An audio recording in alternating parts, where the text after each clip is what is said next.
ভাদ মাহৰ নাম প্ৰসংগ অসমৰ আধ্যাত্মিক জীৱনৰ এক এৰাব নোৱাৰা অংগ। ইতিমধ্যে বানে বিধ্বস্ত কৰি থৈ যোৱা আমাৰ নামঘৰসমূহলৈ আমি 1.5 লাখকৈ টকা আগবঢ়াবলৈ সিদ্ধান্ত লৈছো।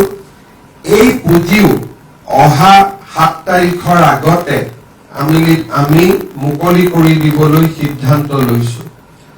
সংবেদনশীলতাৰ পৰিচয় দি জুলাই মাহৰ ইলেক্ট্ৰিচিটিৰ বিল পৰিশোধ কৰিব নালাগে শিৱসাগৰ আৰু চৰাইদেউ জিলাৰ ৰাইজে তাৰো সিদ্ধান্ত আমি ৰাজহুৱাভাৱে ঘোষণা কৰিছো।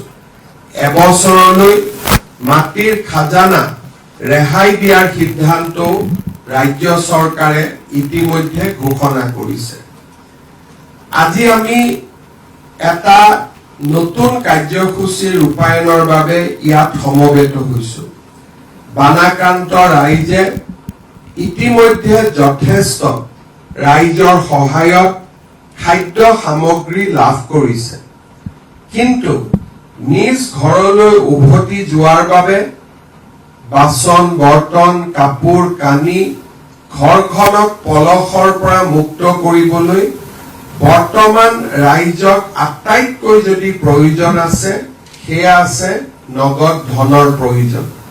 কাৰণ নগদ ধন অবিহনে নিজৰ আপোন ঘৰখনলৈ উভতি যোৱা কাৰো বাবেই সহজ নহবগৈ। ৰাইজৰ প্ৰয়োজনীয়তাক স্বীকৃতি দি আজি আমি খন্তেক সময় আগতে প্ৰতিটো বানাক্ৰান্ত পৰিয়াললৈ 15,000 টকাৰ যিকোনো খবৰৰ বাবে যোগাযোগ কৰক 9181 307 221 আমাৰ এই নম্বৰত।